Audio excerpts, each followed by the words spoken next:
Are we live? Are we on? I don't know. I think we are. All right. I have no idea. There's so many buttons. I have so many buttons to push. Hey, Star Warriors. Oh, man. I'm a little nervous. Are you guys nervous about going live? No. Your ship, man. Let's do this. Oh, no? Wait. Yeah, we are live. Daddy Louie, you said you're not nervous? No. Oh, okay. Excuse me there, Cool Roy. I'm trying to find the damn share button so that I can post it to our friends. All right. So it's showing that we have one viewer. I think that viewer is you. All right. So coming up this week, this is the Clone Wars. For everyone that said there's not enough clones, and there's not enough war in the Clone Wars, whew, guys, gals, non-binary pals, did we get it this week? It's the Clone Wars, Season 4, Episodes 4, 5, 6. I'm reading off the wrong notes. Episodes 7, 8, 9, and 10. This week on your Star Wars safe space. Stick around.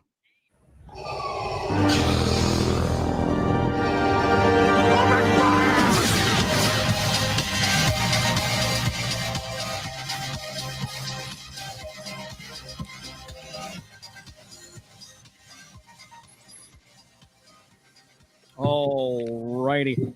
I don't have the actual intro done yet, but if you want to see a dope intro, check out some of our past episodes because it is a bomb intro. I just couldn't get it to work with all the live setup. So anyway, thank you for joining us live for a very special edition of Star Wars Safe Space. Why are we doing this live? Well, because it's the Umbara arc, and why not?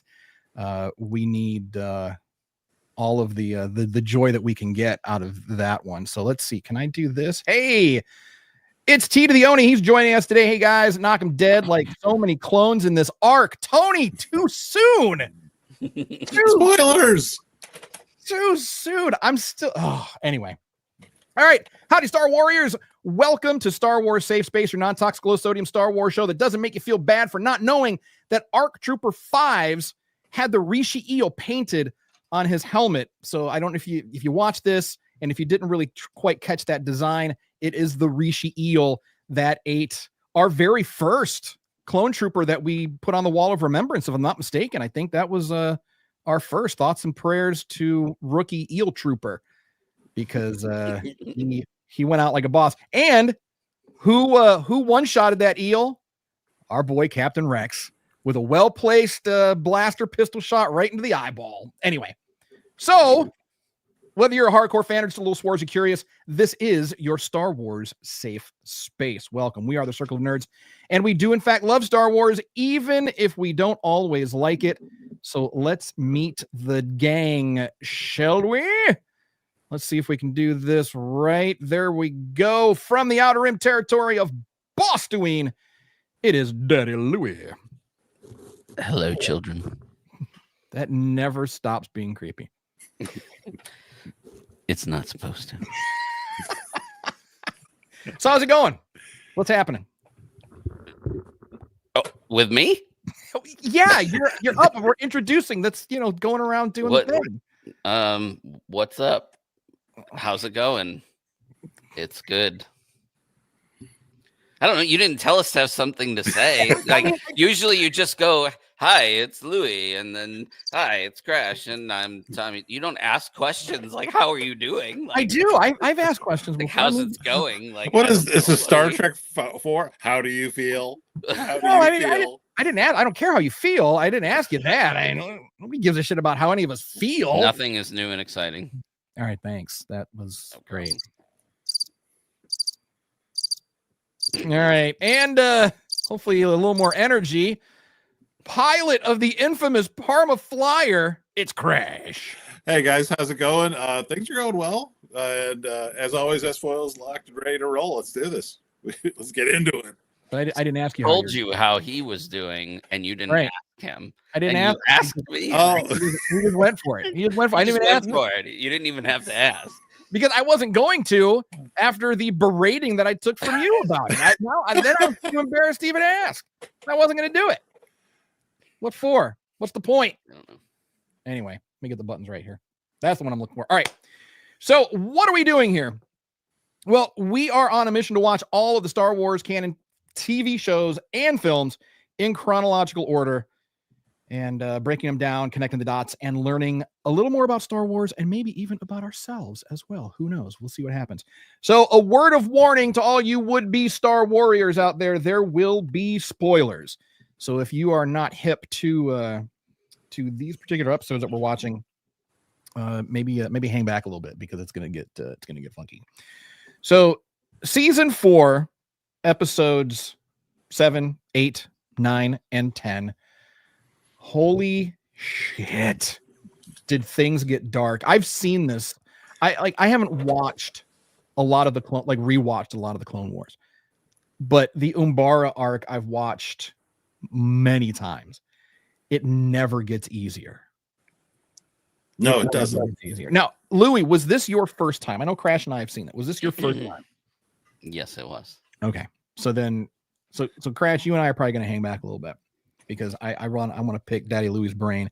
And if he brings the same kind of energy he brought from the intro, we are in for a wild ride. All right, I'm ready. Tonight, brace yourselves, YouTube. Here we go. Brace yourselves. Here he comes. Hide your wives and daughters and small pets because Daddy Louis is bringing the heat. Here all right, comes. so Umbara. So tell me your thoughts. I want to know your thoughts on the opening. I have my thoughts, the vibes that I got from it, from that first episode, the whole landing in that first battle. I'm really curious. What are your thoughts on that?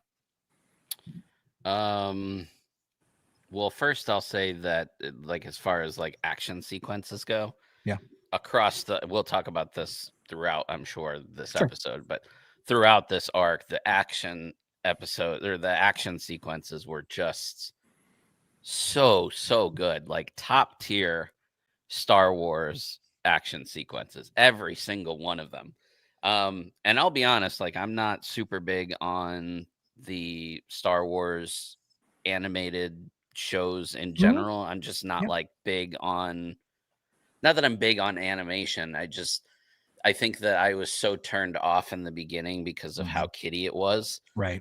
In the early seasons, that it's been very difficult for me to get on board with the, cartoony Star Wars stuff.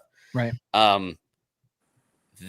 So usually I said that because usually when we're doing these episodes, aside from when we did it in person, I'll usually play the episodes like on my computer here while I'm also painting, and like it's, I'll look up and I'm paying attention, I'm listening to it, but my eyes aren't on it.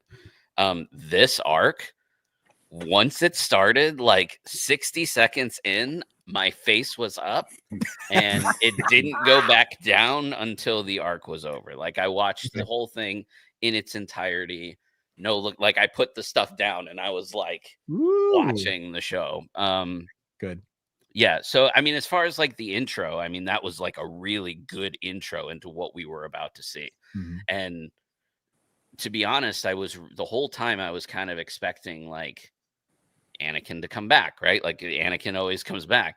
They just straight up, like, you didn't even see Anakin the rest. You don't know what Palpatine wanted from Anakin. Like, you never even find that out. Like, because this arc is not about Anakin. This arc is about them clones. We got clones and we got war. We got the Clone Wars. So you bring up an interesting point about Palpatine, because that's one thing that we do try to do every episode if we can, is try to connect the dots back to Palpatine, because we know that he is the architect, he is the puppet master of everything.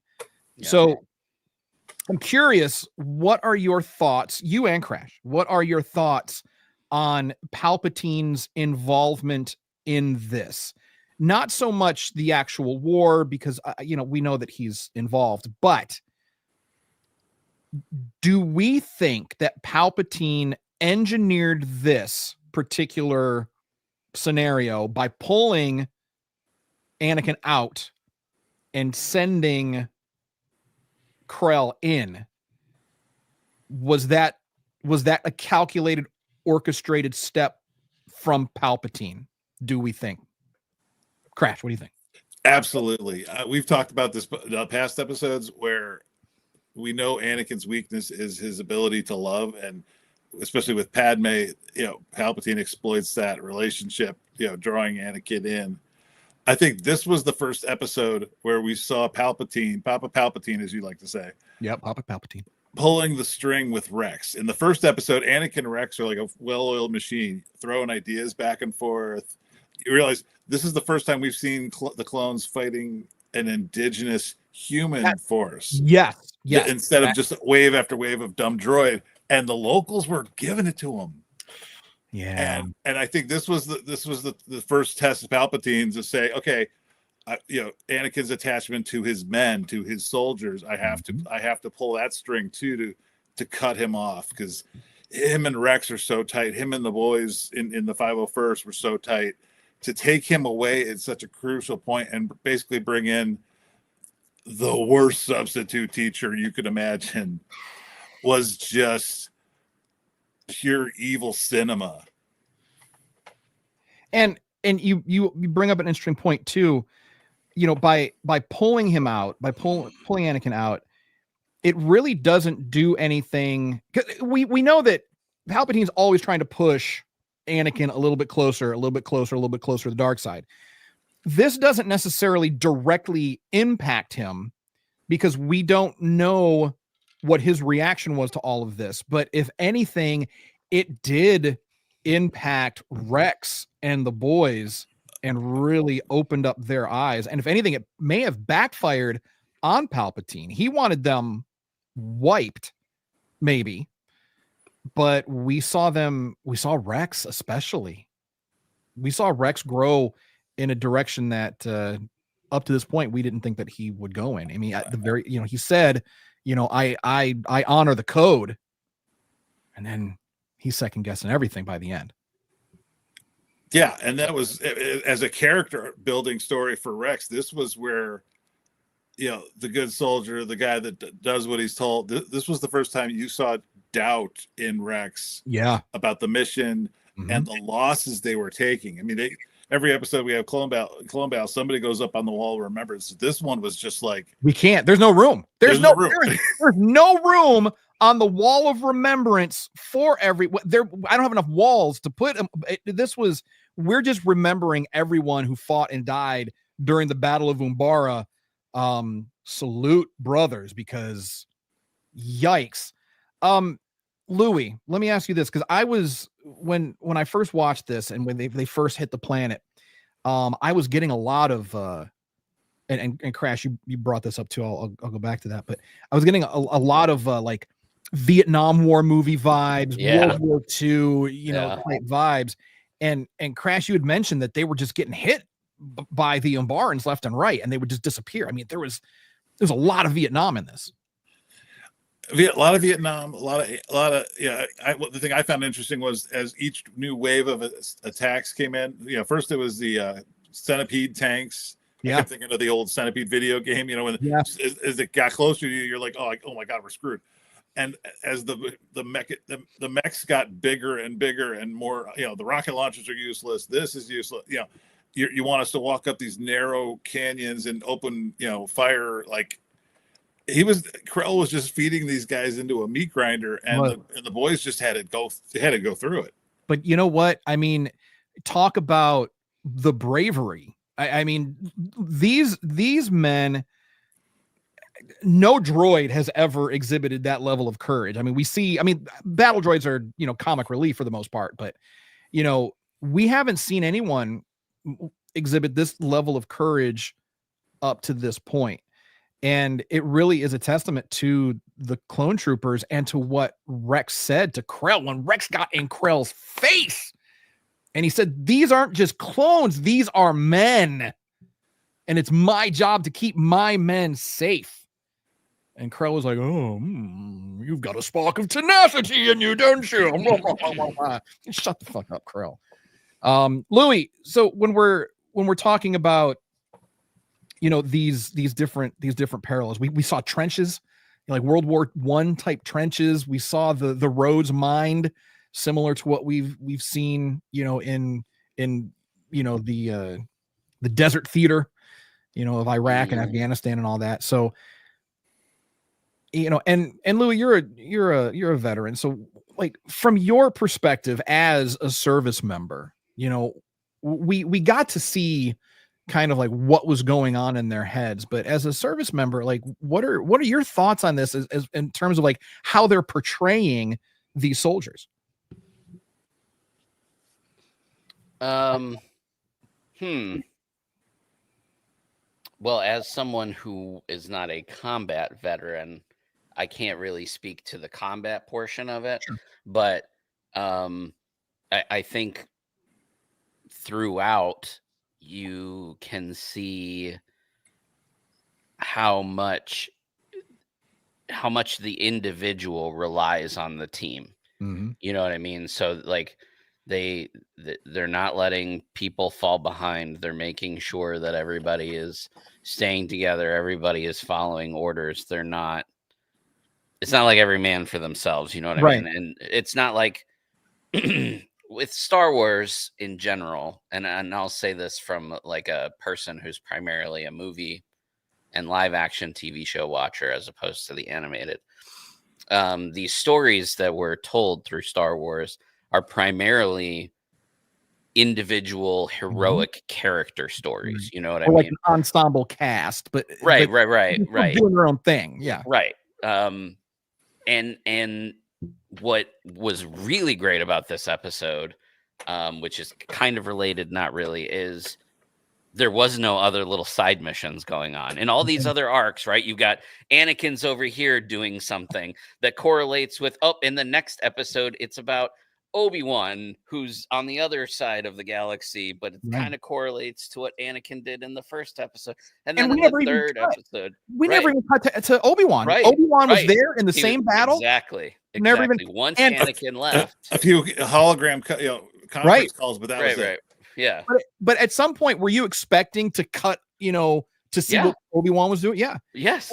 Or Anakin to come back, or at some point, or Dooku to reveal himself as this was, his whole plot. But none of that happened. You know what I mean? And when Krell at the end was, like, oh yeah, it was just because I wanted to do it. And what a dick.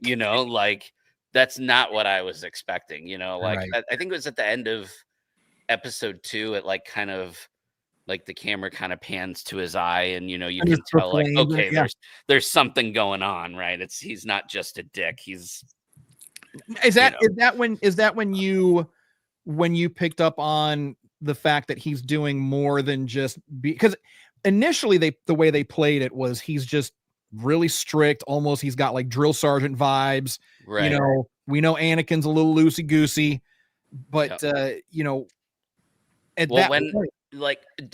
think it was episode, trying to remember the episodes, but I think it's episode, what was the episode with, I think it was Rookies, where they go through the training protocol and they have to get like a certain time.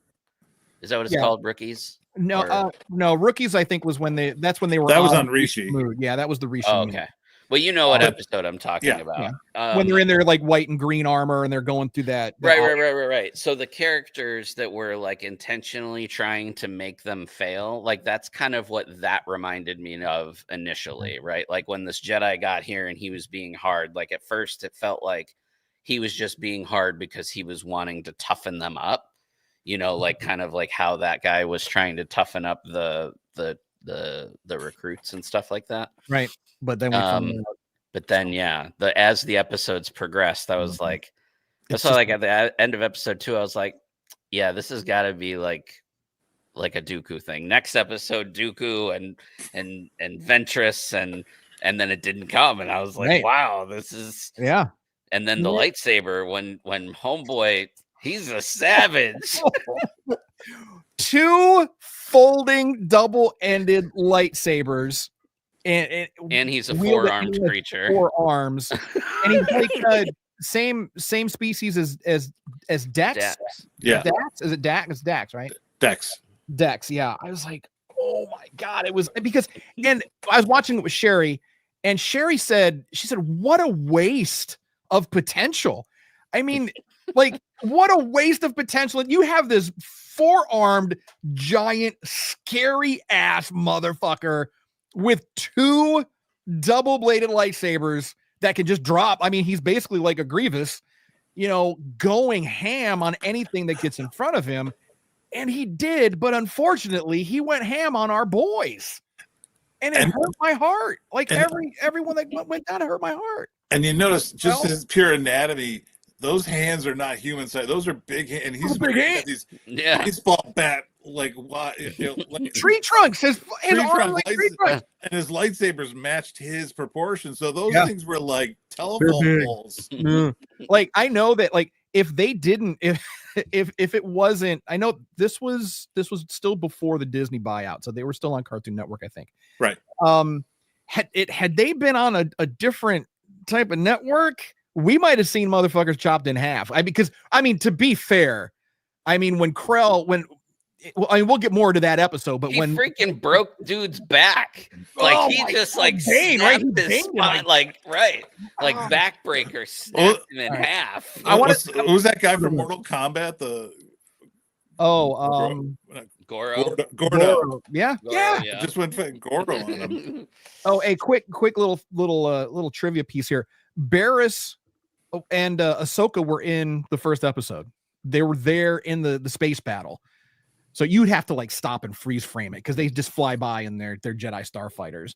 But and Sherry mentioned that too. Had Ahsoka come, to replace Anakin, it would have been a whole different story. But let me ask you this: but would it have been successful? Would it have been worth it? Like, did Rex need this?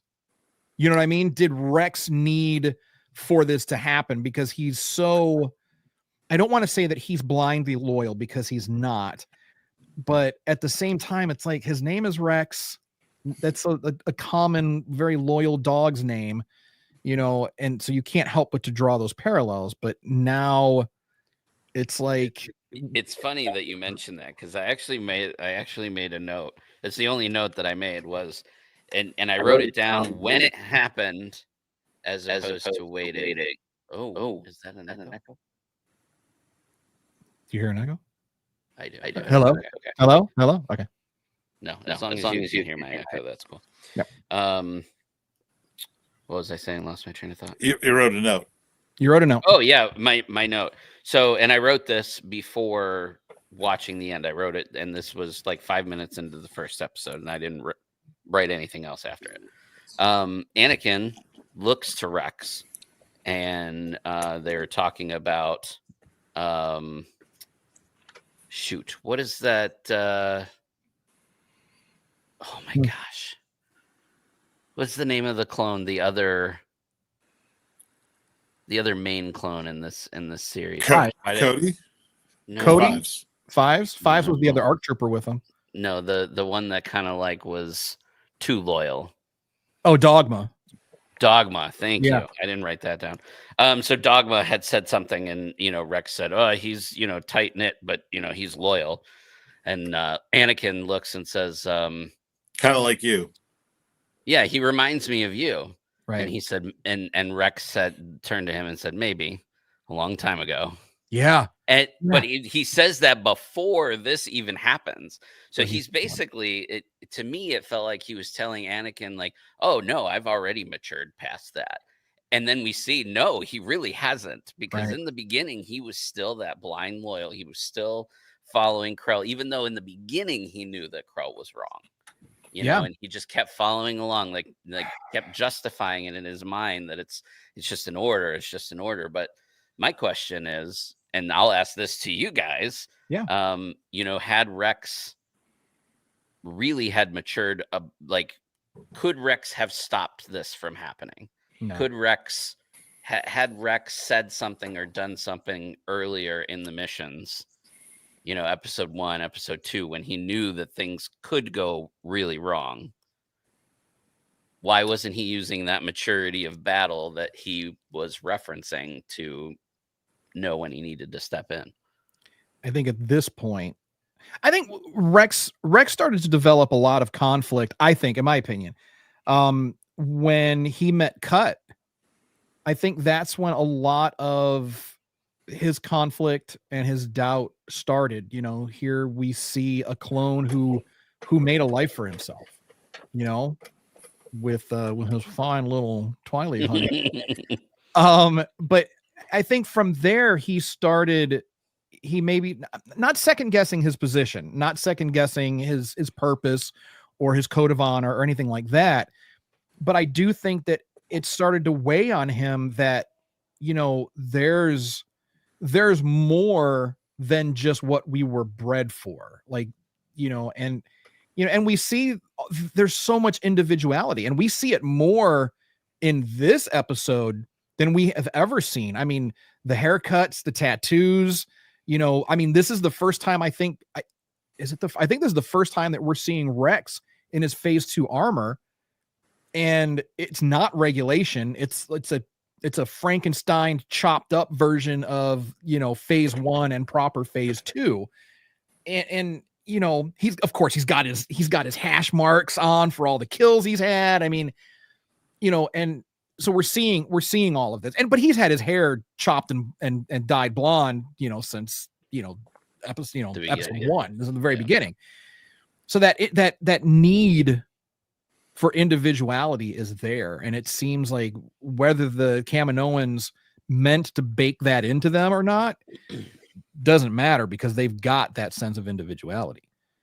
So I don't know. I think that because that's a great question, Louis. I just think that he has been trying to toe that line, you know, trying to be that good soldier, you know, but it's just gotten to the point. Even in the end, he couldn't even after everything, he couldn't execute him. He knew he went there to do it. You know, he was like, "This is you deserve this." He is incapable of shooting an unarmed man in the back, even though Jedi are never truly unarmed.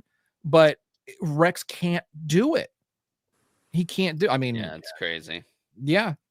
So I don't know. That's a great question, Louis. And contrast that with Krell, you know, skipping procedure and going straight to executing the 2 clones for having a successful mission with the ship. They take the captured ships in and pull Anakin blow up the ship from within, and he still orders their execution. And when the clones deliberately miss because they just couldn't bring themselves to do it, it shows there's just that line that Rex wasn't ready to, because even when it was just personal insults by like referring to him by his number, and stuff like that, he bit his lip and he was being the good soldier as long as he could, and he just couldn't cross that last step to, like, because as you're watching the whole arc, I think even so you can see some of the men were like, we're gonna have to kill this guy before he kills us. Oh yeah. And I think, like, as we're watching this, I do want to go episode by episode, but I mean, it's oh god, it's so good. That's the thing with this. It's because they never cut to anything else. It just feels like Tony said. I think in his second comment, he said he usually likes to watch an episode and then kind of process on it before he does it again. And here he said for this arc, he couldn't wait. He just had to go right into it. If someone makes a supercut like of this, like cut out the intros and the outros and all that, you could legit watch this all the way through as a standalone movie, and it would still be so good. So, oh my god. So let's talk about that second episode, and that's when there was so much frustration. Like, that's the one where they're going for the airbase, and it's just like I think that's when Krell said, you're going to take the road in, right? Yeah, you're going to go straight on taking the road, and we're going to capture this airbase. No. Going down the road was from when they were attacking the city and they got fucked up. This was that little gully. He was like, you're going to go straight down. Yeah. I was getting frustrated. Like, every time they took a breath, the Umbarans were on them again. Every time, first it was that little electric. Oh yeah, the critter, the electric critter, and then they got jumped. They swept the road for mines, pulled back. While they were pulled back, they got jumped. It was just, I was like, guys, oh my god, like I felt it in my chest. Like, oh god, I feel so bad for you guys. So we're getting into this, and this is the episode, the general, and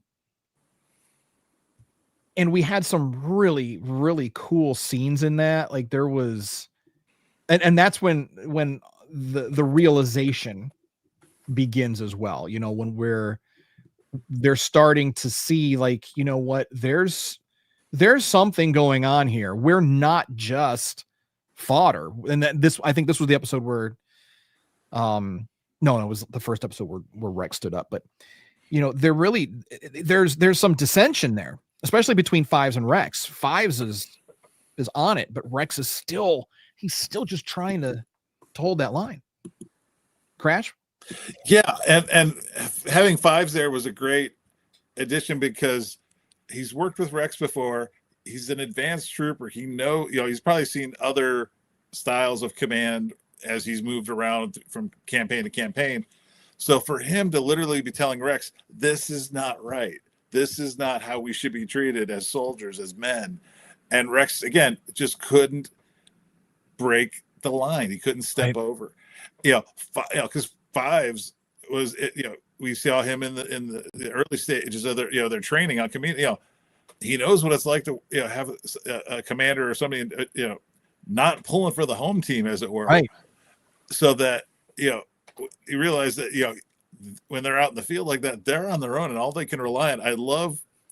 We'll get later on. There's an iconic shot of the boys as they're walking back to confront Krell finally, and Rex puts it, and it's just the badass walk of Star Wars. Love it. I love it. Like that moment. That's such a great scene. That is such a great scene. I mean, it's like the boys are back and they're getting ready to fuck shit up.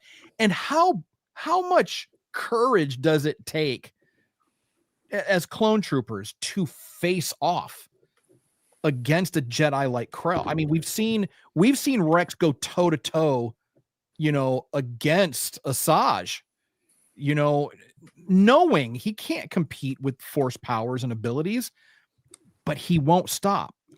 And the other clones won't either. And that's it. Even, you know what? Let's talk about Dogma for a second. Misguided, yes. Perfectly named though for what he represented. Yeah. Misguided, yes. But a different type of loyalty. Like, what are your thoughts on Dogma here? Because it's like, on one hand, he was hardline being a good soldier. But then on the other hand, he was going against his brothers. What are your thoughts on that? Do you want to go, Louis? No, you go, because I gotta think on that. Okay. To me, he reminded me a lot of the interpreter from the Saving Private Ryan crew. He was sort of supposed to be the doughy-eyed rookie being thrown into this impossible situation with guys that have already seen it.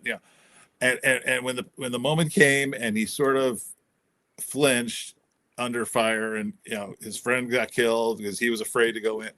Dogma to me represented that guy, that following orders too much, listening to bad leadership too much.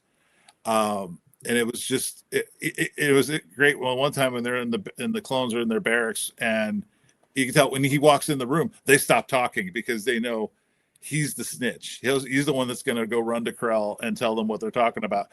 And just the dynamic that clones who think of themselves as brothers, even they know who the weak link in the chain was, as it were. I found him an interesting character, and that at the very end, he's the one that pulled the trigger. Because he just, all of his faith in the system and what Krell betrayed them just came to a head, and where Rex couldn't do it, he just had enough.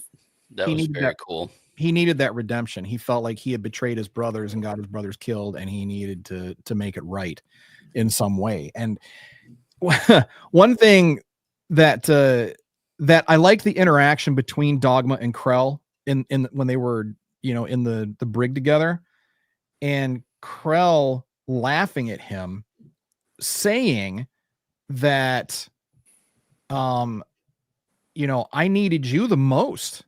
I needed people like you who are just blindly faithful and will believe anything. And I was like, oh man, I don't want to say that sounds like the Republican Party, but I mean, that kind of sounds like that line, like, I'm not going to bring politics into this, but I am, but it's like that really hit different, because it's like Krell was like, if Krell isn't Trump, he definitely would have voted for Trump, because he needs those blind, ignorant loyalists to legitimize his crazy, stupid plans. There's a great Easter egg. I don't know if you guys picked up on this or not. Krell had his little entourage, his 2 troopers or so that always flanked him wherever he went, and he kind of referenced to Sergeant Apo. Yeah, in the comics, and later after the canon got flipped around, but even later on, Apo ends up being the head of the 501st when Vader's in charge. Order 66. After Order 66, because when this show came out, immediately people's first thought was, well, what happens to Rex? And we'll find out later. I don't want to give that away. Right. But it's interesting that one of Krell's bootlicking, tag-alongs ends up getting command of the 501st around Order 66, because he would probably blindly follow orders. And I'm glad you brought him up, because you know what? Let's do a little, let's sidetrack and do a few little Easter eggs and things like that. There's a lot in this arc. There was a lot, but Sergeant Apo, the arrow that's on his helmet. I don't know if you guys noticed that. Yeah, he got like the white arrow on his helmet. Yeah, that was a callback to Avatar: The Last Airbender. And Filoni was the director on that. So Filoni, interesting. So he was. So people always complain about Dave, like, oh man, he always uses, brings his characters into live action, not just from Star Wars, not just from his franchise, the Star Wars franchise. He's bringing it in from everywhere. So I guess I didn't realize that Dave Filoni worked on Avatar. Yeah, he was I think he was the supervising director for that. Like the whole show? I believe so, yeah. Huh. Yeah. Didn't know that. So, and that's why Avatar: The Last Airbender is so good, because it's a Dave Filoni joint. So T to the Oni here, he commented, he said, I loved that Krell used Palpatine's line of "it's treason then" when the team confronted him. I love that. Absolutely. But there's also a few other little things that happened. Most of it happened, I think, in like the last episode of this arc. But when Hardcase and Fives were going into the airbase, and Hardcase, he says, I prefer a straight up fight instead of all this sneaking around. I was like, all right, Han Solo moment.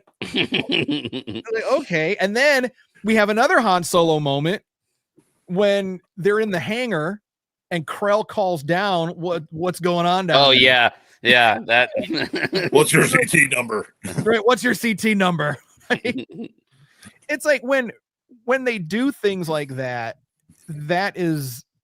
it's just delightful, because in those moments, that's when you know that we're watching something that's created by fans. Like whoever wrote that dialogue, I don't know if it was Dave. I haven't like really deep dived into the episode like that, but whoever it was, bless your soul, because you love Star Wars. You love Star Wars. Go ahead. Even the part where they talk about how General Skywalker told us about how he blew up a Trade Federation ship from the inside. Who tells the story about when I was? Oh, remember when I was 8 and I like blew up a Trade Federation ship all by myself? Yeah. Like you can see Anakin and the boys in the barracks on a ship and like trading. Oh yeah, I blew up a ship when I was 8 years old. Top that. And I can totally see Anakin doing that, because Anakin does have a bit of an ego. Yeah, just a little bit. And I'm pretty sure, and he loves his guys. So I agree with you. I think that's exactly what happened. They were probably sitting, chilling somewhere, waiting, because like we know in the military, it's always hurry up and wait. Hurry up and wait. So that's probably what was going on. And like you said, they were trading some war stories. He's like, yeah, when I was like 8 or 9, I blew up a Trade Federation droid control. No big deal. Big deal. In a stolen Naboo starfighter. Saved the day. Save the day again, like I do. I want to see that conversation. I want to see that conversation. He was 9, right? He was 9, yeah. He was 9. And I think Padme was 14? 13. 14. I think there's like a 5-year age difference. Like at that age, Weird Al yeah. says 14, so that's what we're gonna go with. All right, we'll go with that. So at that age, it's weird and creepy, but once they're in their 20s, I guess it's cool. But 9 years old and a teenager, it's like but it's the outer rim, so you can do whatever the fuck you want. I mean, if you can have slaves, then a little bit of mild pedophilia isn't gonna hurt anything. So it's fine. I did just read something interesting. I don't know if we have any Robotech fans. I am a huge Robotech fan. I love Robotech. Robotech was my first introduction to anime when I was a kid. The Umbaran soldiers I'm reading here were based off of the Zentradi from Robotech and the Sardukers from Dune. Is that how you say it? The Sardaukar? Sardaukar. I don't fuck with Dune, so I don't know. I don't know. I only saw the original Dune and with David Bowie and Patrick Stewart. You haven't seen the ones with Timothy Chalamet? No, I've not. They're good. I'm not. I'm not like a big Dune person, but they're good. Okay. So let's talk a little bit more about Fives and Hardcase and that first ride in the Umbaran starfighters. They were having the time of their lives. They were, man. Like, their boys were getting beat up by those. Was it the tanks at that point? Yeah, it was the tank. Like the Scorpion style tank with the big gun on the back. Yeah. Yep. They were getting beat up. Their boys were getting beat up, and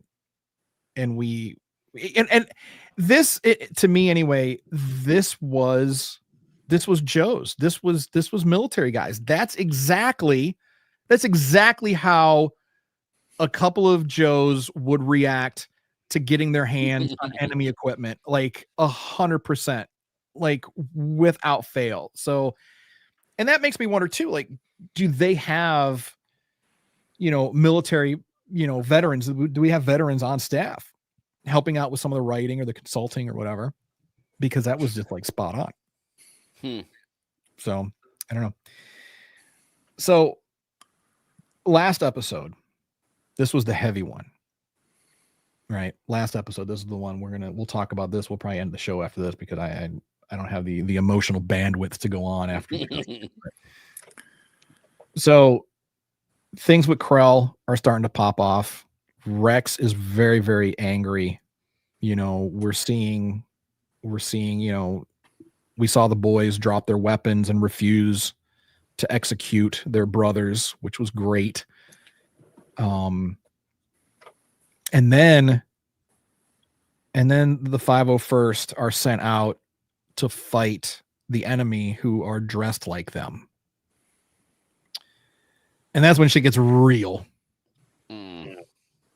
Rex learns what's happening, goes out there, and drops to his knees, like broken. Like Louis, what you had said earlier about him, like, yeah, that was me, maybe back in the day, now. When you, what were your thoughts like on that? Because again, you Crash and I have seen this before, but when you saw that whole thing played out, what were you thinking about? At first I was trying to, like, I guess I didn't, it all happened so fast. Like I didn't realize, I guess, like I knew what they were doing, but when he said, oh, they have our clone armor on, I was like, yeah, dumbass, because they're clones. Like, I guess at first I just couldn't understand why they didn't get it, but yeah, man, because they trusted in Krell. Krell said that they're disguised as clone troopers. Yeah. So they had no reason to not believe a Jedi. Yeah, Jedi I guess supposed to be trusted. Yeah. There was definitely, we had talked about this earlier where we were saying, that Rex always, kind of like found line, you know what I mean? And he rode that line as much as he possibly could. Right. And we saw that in this arc, right? Because every time he was given an order, they always succeeded at their mission, but it wasn't exactly how the Jedi said that he wanted it done. Oh, You know, he was just being as insubordinate as he could without, you know, 'Cause calling for an execution. they weren't supposed to take out those centipedes. They weren't supposed to take out. They those weren't supposed to retreat on the road. They weren't supposed to. Right. Right. But this was like a switch, right? Like this was like a switch flip. This is when I think that old Rex was gone. Like that was the moment that, you know, I think it would have been cool if this arc would have happened and then his armor changed. Kind of show that to show how broken he is. Right. Mhm. Him coming into this arc with the new armor, that I feel like that's a missed opportunity, Dave. But yeah. So this is him ascending next level as a character. I think this arc really was him. Like we're just seeing his character progression go to the next level, right? He's now, I would say now he's main character status. You know what I mean? Like, and I mean, I guess to other people, maybe he was main character status earlier. But I mean, for me in the Clone Wars, like Ahsoka, main character immediately, right? Mm-hmm. Like some of these Jedi, main character immediately. You know, Rex for me had to earn his main character status, I guess. This arc was it. This was where Rex is now like, oh, I love Rex. You know what I mean? Like I now have an attachment to him. And that's one more thing I want to say, and I'm not going to talk anymore because I feel like I've talked too much this episode. You're on a podcast. I hope you talk more. Yeah. Well, usually when it comes to things like prequels and side stories and stuff like that, I'm a huge person against characters with plot armor. Like I hate, like the more that we see Anakin and the more that we see Obi-Wan and the more that we see these other characters, personally for me, I don't care so much about their stories because I know what happens to them. So for me, watching this show is about the clones, right? Because these are the characters that don't have plot armor, as we've seen our Wall of Remembrance. You know, like Tony just said, PTSD from this. Like these are the characters that we, as fans, are going to attach ourselves to because they are the characters without the plot armor. We know what happens to Anakin. We know what happens to Obi-Wan. We don't know what happens to Rex. We don't know what happens to Cody. We don't know what happens to Fives. Fives could have died in this, which would have killed me because Fives is like my favorite. But like, yeah, if they touch Five, look, I'm writing this down right now. Okay. All right. So you know how Game of Thrones, right? Like you never see it coming. All right. Right. Like as soon as you fall in love with a character, they're dead. Right. Don't fuck with Fives. Please. Okay. That's fair. Please. Don't fuck with Fives, Dave. Oh, and I agree totally. I was a Rex fan from day one. This was literally the leveling up of that character from just a recurring character to go with Anakin to you could literally base entire story arcs off of him. And the master class of voice acting that was D. Bradley Baker creating different personalities just with his voice for the clones. But the thing I really, we haven't touched on yet, and it's got to be said, Krell, you bastard, is just a brilliant bit of script flipping in that he would be the perfect Karen Travis Jedi. He hates the clones. He doesn't think of them as human, and he just throws them out there to get slaughtered. All he had to do was betray everything. Yeah, but that's it. He betrays everything the Jedi stand for. You look at like Yoda and Obi-Wan and Anakin. We see these guys. They honor these guys. They respect these guys they go into battle with. So to see a guy like Krell come along and literally, like I said, purposely insulting the clones, but using their number, not their name. Yeah, which is we can talk about gender identity and people treating people with respect from a leadership standpoint. I mean, he was pulling dick move left and right, and he was doing it deliberately. And at the end, he even flaunted it. Yeah, and that's just a tactic used to minimalize the people that you're talking to. You're absolutely right. And Tommy, you and I know, like as veterans, like that's a leadership. I mean, that's a leadership thing that we see, in our military. Like there is leadership out there that they take that power to the extreme, and yeah, they only refer to you by your rank. Right. Come here, private, come here, sergeant. They never refer to you by your name, or it's always prefaced, with come here, private, so-and-so, come here, sergeant so-and-so, whatever. And it just shows that you're not anything to them. You're not, that human element to them. Yeah. So I really do. I feel like this really did show a lot of the reality of being in the military. It showed the camaraderie. It showed that brotherhood. It showed how you deal with loss on the battlefield. Like how, there was that part with Kix, and it's Rex, like, you got to leave him. You got to leave him out there. If you go to get him, those creatures are going to get you, and we need you. You're our medic. You're our corpsman. You're our doc. We need you. Right. And it's like, that's one of those tough calls that Rex had to make. And I agree with both of you 100%. Like, we haven't seen Rex until right now. He's been there, but we haven't really seen him.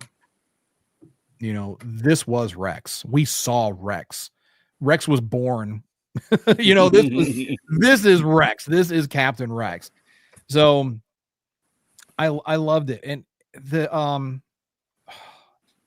can we give thoughts and prayers to Waxer, please? Oh, that was just the biggest dick punch to the fans, because it was bad enough to have the crossfire, something straight out of like Platoon, where it's just gut wrenching scene, but to then afterwards, it's like, oh, that was some of the 212, and to pick out a guy, one of their face characters, as it were, that we know, people have come to know and love, and go, oh yeah, we don't know who shot him. Yeah, they thought he was a droid. Yeah, there was no it just highlighted the tragedy from both sides of that skirmish, that neither side knew what was going on until it was too late, and thank God Rex stopped him. Right. But man, seeing Waxer, because it's like with Waxer, we've been there with Waxer. He hasn't been on a lot.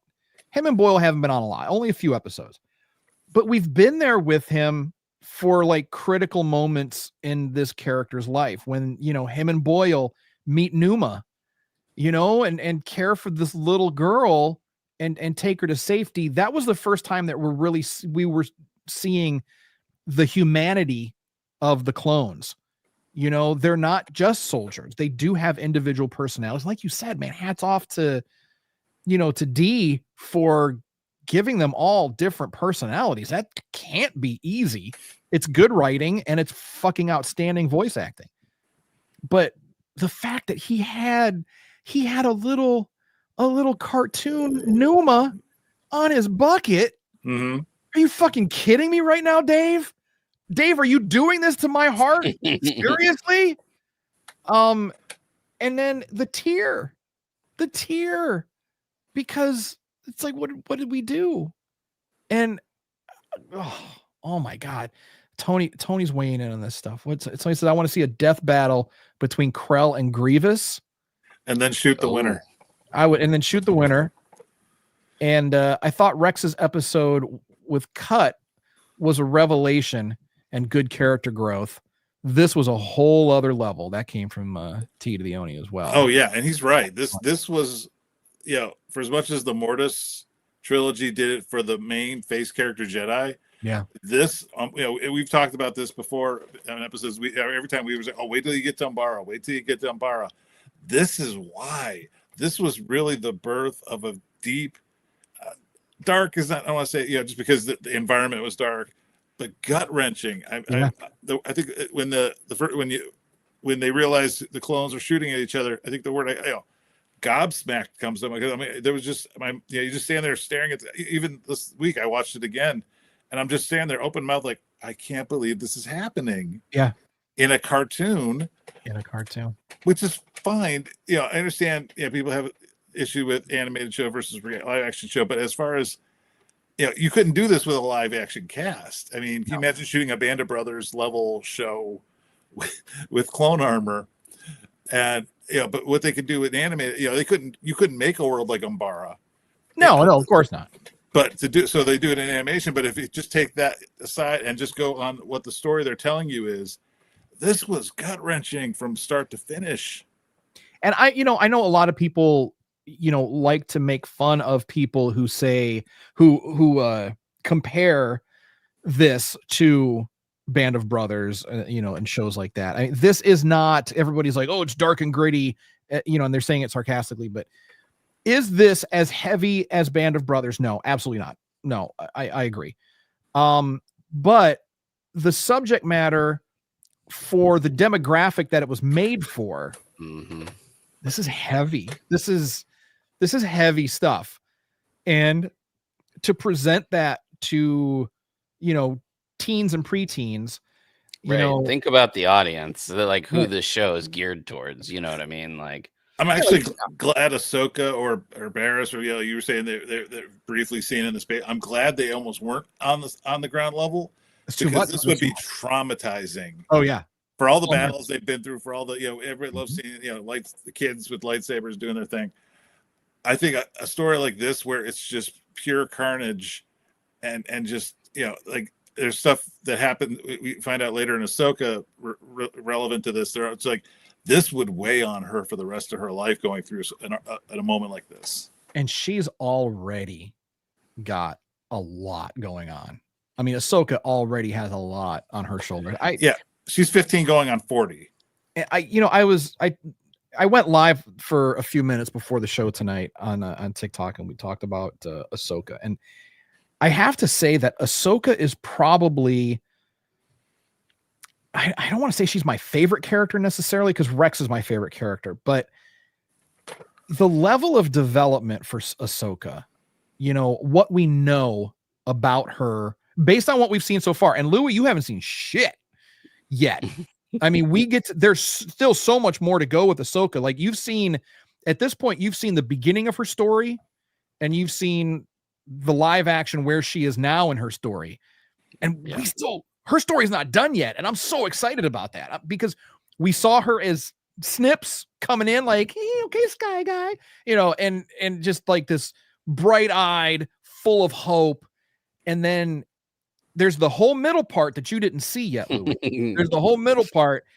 And by the time you see her again, she's just fucking burnt out. I mean, she is world weary. Yeah.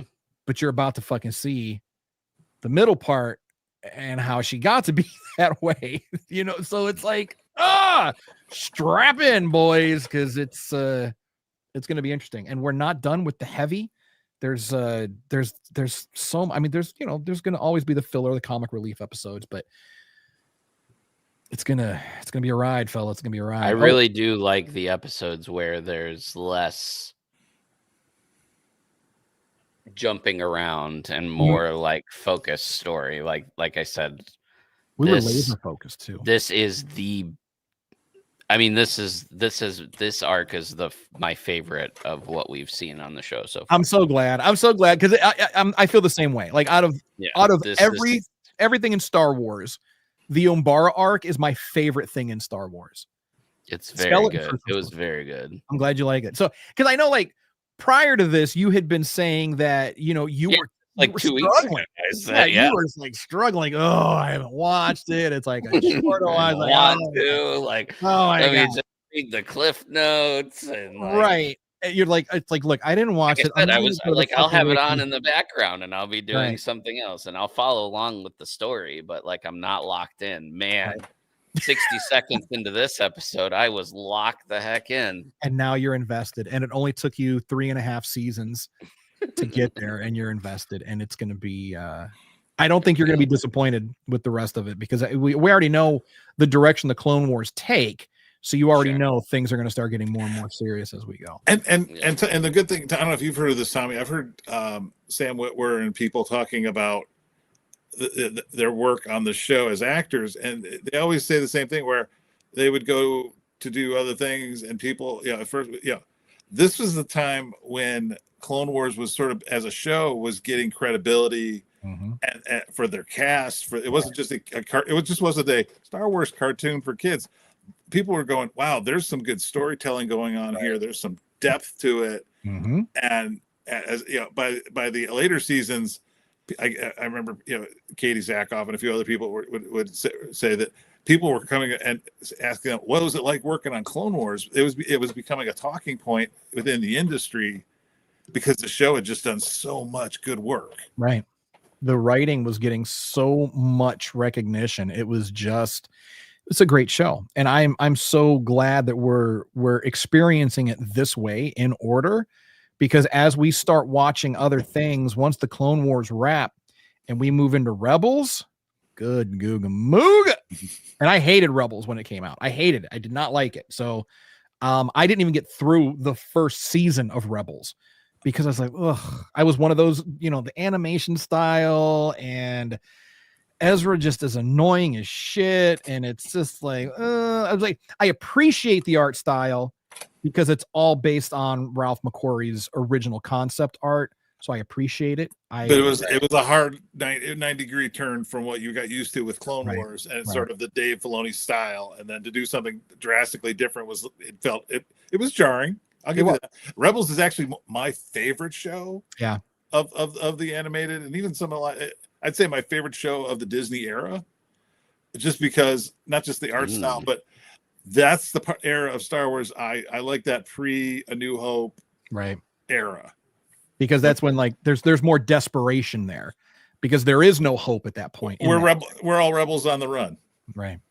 And as I watched more Rebels, I never finished the series, but as I watched more of it, the interactions that we're seeing between the Rebels characters and the Clone Wars characters, you talk about heart-wrenching. It's such a great show. And speaking of heart-wrenching, Tony says also RIP to Hardcase. Hardcase coming in clutch with the sacrifice play, taking out the command ship, sacrificing for the team. And man, I love Hardcase. He was so fun. That name. Oh, but it fits him. He's a hard case. It's like, dude, shut up, calm down. He's like, nah, I'm doing this for the fun. He reminds me a lot of my God, why can't I remember his name, from Bad Batch? Oh, Wrecker. Yeah, he reminds me of Wrecker. Same personality. So, all right, that is going to be it. So, thoughts. I think we've already gone through thoughts, but I closing thoughts on the Umbara arc. Daddy Louie. Yeah, I wish that I could recommend. I wish that there was a way that people could see this episode earlier than you're going to. I realize that kind of makes the impact of some of the character stories less impactful, because we hadn't had that growth. Right. But I will say that if you're listening to this now and you haven't seen any Clone Wars, so why would you be listening to this now? But I guess if you happen to stumble upon this moment of this episode right now and you have seen no Clone Wars, or you're just starting Clone Wars and you're like, ugh, this is a struggle, like I did, I promise you,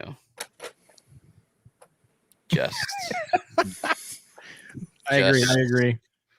I mean, play it in the background if you have to, but get to this point right now, because I told you. Yeah, that was good Star Wars. I told you. It was good Star Wars. It was good Star Wars. I thoroughly enjoyed it. Good. I'm so happy. That makes my heart feel good. I'm so happy that you enjoyed it. I know that you enjoyed it, but didn't enjoy it at the same time because it was fucking brutal emotionally. Yeah. But who- sometimes those are the best things to watch, right? Yeah. The Who things knew that that you tug could- on the heartstring. Who knew that you could feel emotionally connected to a fucking clone trooper? You know, I mean, it's just, and it like, and I'm getting more emotional. Like I said, now I'm emotionally attached to fives. If they fuck with fives, I'm gonna be fucking pissed off. You know, so it's like it's not even just like, and I like Rex now. Like I've never really been a Rex fan. I didn't because you haven't seen him before. You know what I mean? None Like of us I didn't get it. I told Tommy when he came to Cleveland and I saw his Rex armor, I said, dude, you are going to be a rock star if you wear that thing, because Rex was the man. Yeah. When this show came out, you know, he was a fun character. He didn't have that plot armor, even though he's wearing armor, that you could latch onto and just like, what is going to happen to him? And he's been, and this is really a growing up moment for him in this arc. But I got to tell you, I had the Phase 1 Rex armor, and then I had the Phase 2 armor. I never got mobbed until I was in the Phase 2 armor.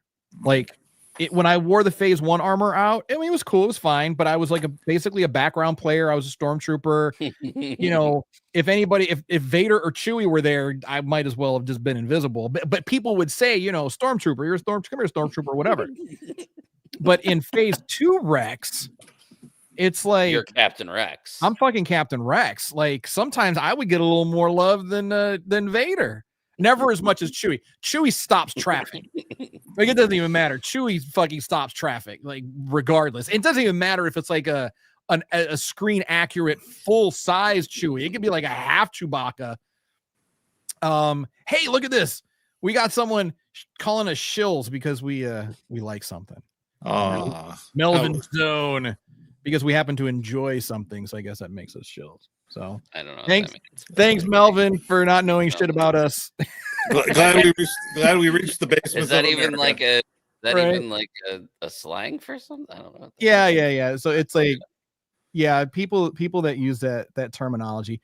Basically, it's like, you know, if you like Star Wars, current Star Wars, which we're not even talking about current Star Wars, we're talking about fucking Clone Wars. Yeah, this was still Cartoon Network. What a dumbass. Yeah, this is pre-Disney. We're talking about pre-Disney Star Wars, which everybody loves, but we're shills for enjoying something. And that's all they can articulate. You know, people like that's all they can articulate. It's like shouts. And it's like, you know, but you're here, you're interacting with us live, Melvin Zone. Tell us why we're shills. But they never will, because they don't have an answer for that. They never have an answer for that. It's just because it goes straight into personal insults, and that's it. Like, by the way, Mickey Mouse, if you are listening, my check has not cleared yet. I am for real shill for Disney. Right, shills usually get paid for shit. We're not getting paid for anything. Money, Mickey. Look at, he said that he's triggered now. He just put in hashtag. I'm sorry we triggered you. I'm sorry that we triggered really you. Sorry, Melvin. He's still watching though. So Melvin, thanks for watching, Melvin. Thanks for the view, appreciate you. So and that's another thing. I do love Ray, actually. She's quite attractive. Ray love. See, and again, you've got some chucklehead that has no idea what we're like Ray. talking about. I don't, but that's not like Ray. Come on, man. See, and that's another thing. So Melvin, see, so this is why you're an idiot, because you have no idea what we're talking about. I don't like Ray. I don't like the sequels. I think the sequels they're not as bad as the prequels, but they're up there. There's only hot Tommy, if I may, hot take. Yeah. Ray in episode 8 is better than Luke in episode 4. Oh. Well, sorry, I meant 7. I meant 7. Sorry. No, sorry. I take that back, Melvin. I'm really sorry. All right. Really Melvin doesn't care. Melvin doesn't care. So, I mean, really, if we're going to go that route, Ahsoka, I'll just say Ahsoka, you want a hot take, Ahsoka is the best character in Star Wars. In current Star Wars, I would go with that. I think no, not even current, of any character. If you're talking about like layers and dimensions, Ahsoka has been through it more than anybody else has. I don't care what anybody says. Like, you want to talk about Anakin's redemption arc. In my opinion, fuck Anakin Skywalker. fuck Darth Vader, baby killer. You don't redeem yourself from killing, murdering children. It doesn't happen. So no, you were a whiny little bitch. You lashed out, you threw a temper tantrum, you killed a bunch of kids because you're afraid that your wife was going to die. Okay, fine. But I could justify everything. I could justify the turn to the dark side up to that point. But when you start murdering innocent children, I'm done with you. I could even let the Tuscans go a little bit, but even that, it's like, come on, Padme, that's red flags. Like that's red flags all day. But so no, his redemption arc is garbage. It's just, it's just the privilege of the Skywalker family. So no, I'm not dealing with that. So I'll agree. I can't agree that Rey is a better character than Luke. I feel like they're both just the meh type of hero journey. I agree. I mean, I But can see your hero argument journey, for Ahsoka, and I'm not even done with her story yet. You're not even done. You haven't seen it yet. You haven't seen it yet. I think she's had more content to be covered in. I'm sort of looking forward to seeing what they do with this new Jedi Order so-called movie with Rey, where I'd like to see some progression from just the conflict about her past. There's room to grow. I will trade in all my Disney shill money if we can get Finn a proper story. I'm not excited about it. I'm not excited about anything. I'm having a meltdown. Melvin, you've never seen one of my Star Wars meltdowns, brother. You have no idea. We don't have enough time for that. We don't have enough time for that. Melvin missed my Karen Travis reference. That's the closest to a meltdown I get. So yeah, go frack yourself, buddy. It's okay. So Melvin, I mean, if you're okay with it, Crash doesn't like Karen Travis, and I mean he shits on Karen Travis. And I read the books. Louis doesn't know who that person is. Karen Travis wrote the oh my god, the Republic Commando. It's basically everything that we know about Mandalorians that we're seeing now in the TV shows. It's being pulled from that. So Karen Travis had a language made, Mandoa, like all the customs and traditions. So she's an EU writer. Writer, yeah. Okay. And people shit on her like Crash. I consider her the mother of Mandalore. She's the mother of Mandalore. I will give her credit for that. But I honestly, I came with receipts, by the way. I got the passage from her Star Wars in Trial essay, where she literally contacted Ryan Kaufman, who was coordinating when she was starting the book series. Right. And he had to explain that what the Clone Army was about. And she says, like, okay, let me get this clear. Somebody created a secret clone army. Then they maneuvered the Jedi into using them to fight the Separatists. And he's like, and Ryan goes, that's right. So my journalistic brain starts working. And she really just kind of cooks up this whole excuse for like the Jedi using the clones as cannon fodder. I think she referred to like a slave army. And the worst part is, we've seen this in Clone Wars. Filoni completely contradicts that with the way Yoda and Obi-Wan and the way a true Jedi should be. They see the individuality of these guys, just like we talked about tonight with the Umbara arc and the clones. These guys are individuals. They have personalities. They have soul. They have, they command respect. So she writes great Mando. She wrote it creates a great subculture for the spawn of Boba Fett. What's your point? I'm getting there. But the problem is it was all centered around justifying the clones killing the Jedi later. It's okay to kill a Jedi if they treat you like shit. Wait, hold on one second. I don't mean to interrupt. We've got something going on here. So Tony says poor Melvin apparently still needs more attention. Wasn't loved enough as a child, I guess. Go cry into some blue milk. Okay. And then Melvin replies with, your asshole stinks. I feel okay. That's whatever. He's like 10. Melvin is like 10 or 11. Isn't it? I kind of recognize the avatar from Twitter, which is why I got the hell off Twitter, because it was just trolls like this who just waste my time and my patience with Star Wars. They're not even, it wasn't worth engaging. But anyway, Crash, I cannot have you bad mouthing Karen Travis. I cannot have you doing it. I can't. No, absolutely not. I can't listen to it. All right, what's your favorite Karen Travis book? Go. You can only have one. I can only have one. Desert Island. Hard Contact. Hard Contact, the first one. Hard Contact. Hard Contact. I only made it through the first one. I couldn't stomach it after that. Oh, Jesus, shut the fuck up. although Order 66 is really, really good too. Well, and that's my point. That's It's setting up the clones and the culture of the clones. Was it just because you needed to justify murdering children later on when they go in the temple? Like the Jedi treat us like garbage, so it's okay that we slaughter children in a school. Is that the point? Was that the point of Order 66 book? I don't know. I'm not talking about Order 66. I'm talking about the book Order 66. So am I. That's what I mean. Yeah. I feel like that whole series was just sort of justifying the clones betraying the Jedi. Well, I think a lot of times you'll have, and we saw this a lot in The Acolyte. So honestly, if Melvin's going to get triggered about anything, I know Melvin's going to get triggered by us talking about The Acolyte. So here we go. That is the trigger warning, but we'll wrap up because we're already 15 minutes over.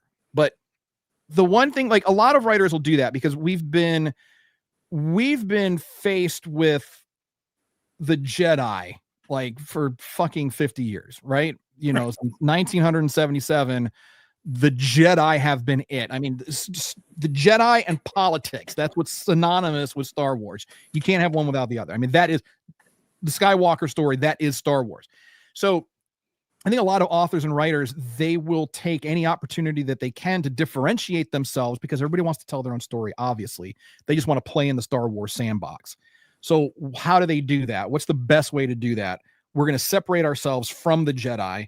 And the best way to separate yourself from the Jedi is to make them look like assholes, and to look like the flawed cult that they actually were.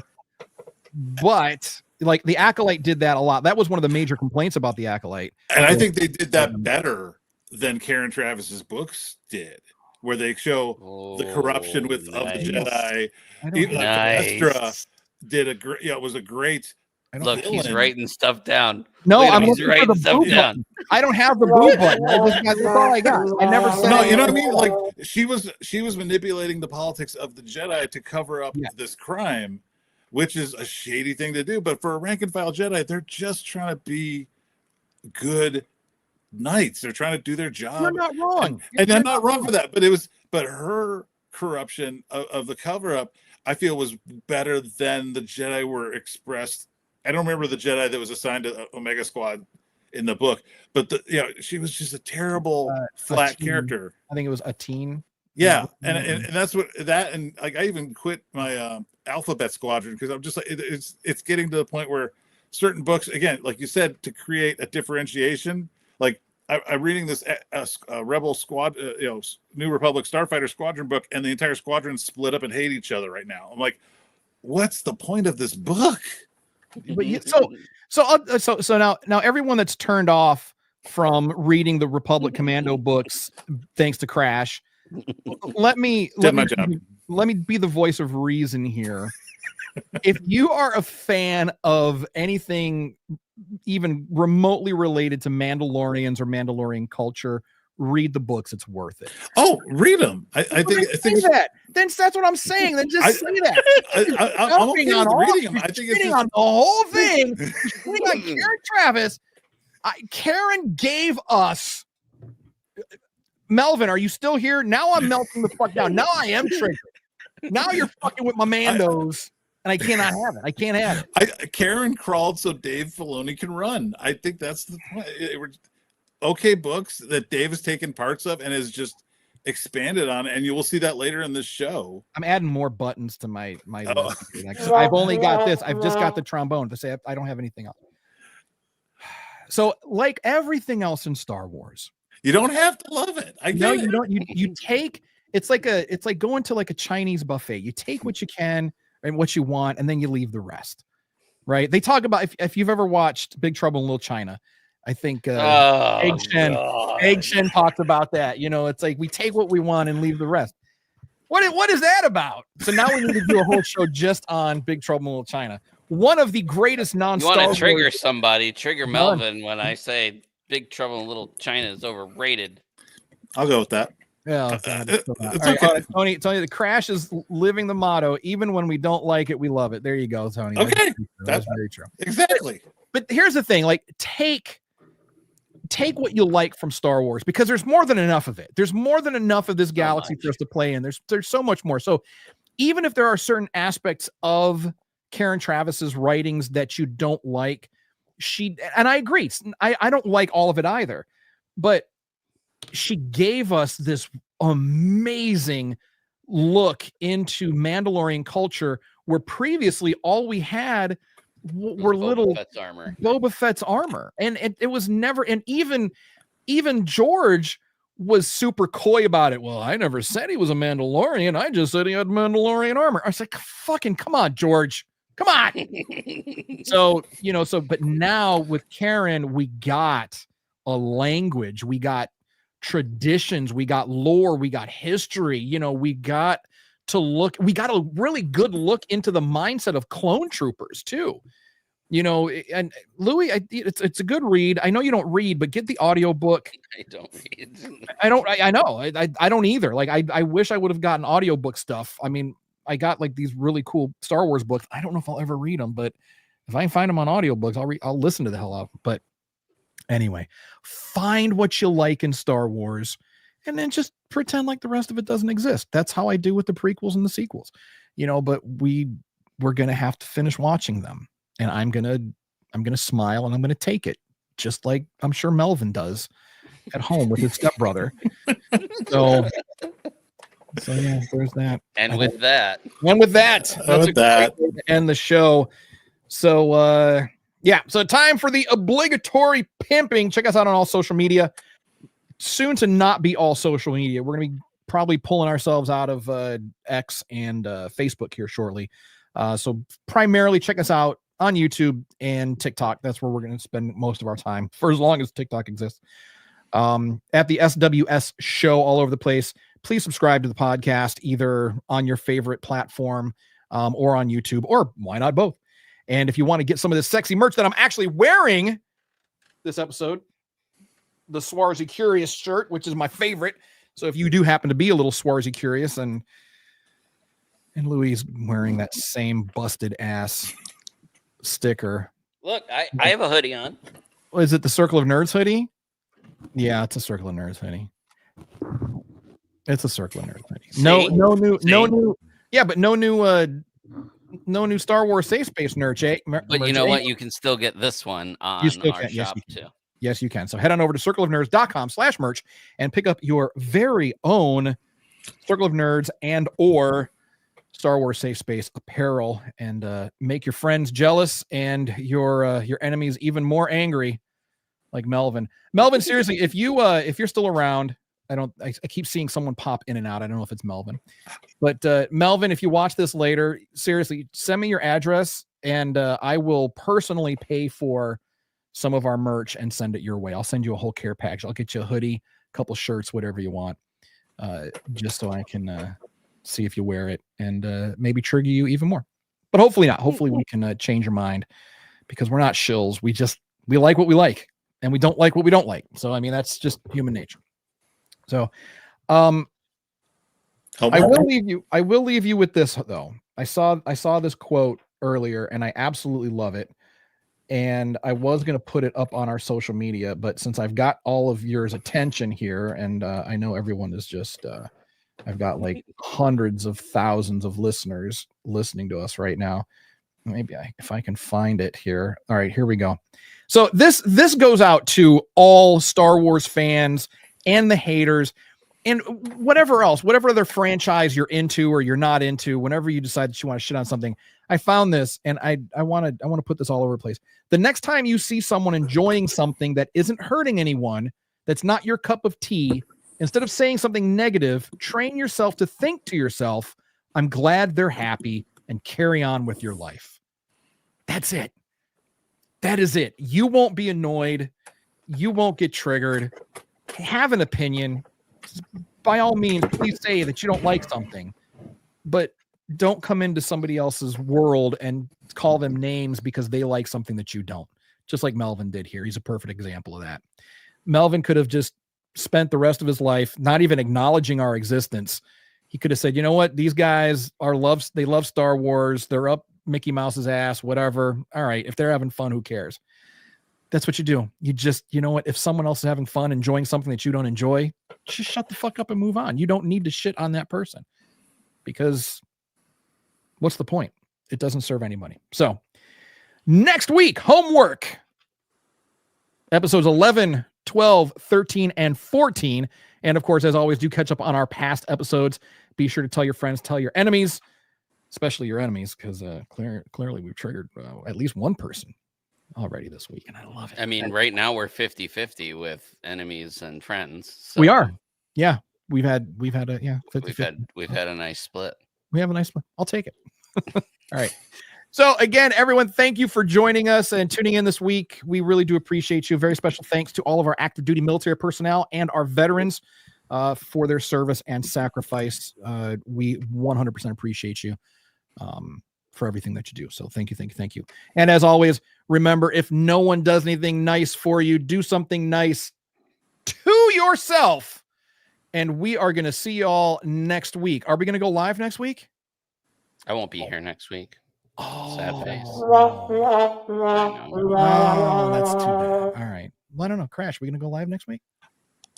This is going to hurt, but I'm not going to be here next week. Oh, no. So, Tom, Tony, heal up. we're going to go live next week? Yeah, why not? Let's go. We'll be live next week. Why not? Do it. Someone will be around. I don't know. I've got pub. You know what? I'll get my Rex helmet and it'll just be me and Rex. We'll talk about it. But anyway, thank you everybody for joining us. And we'll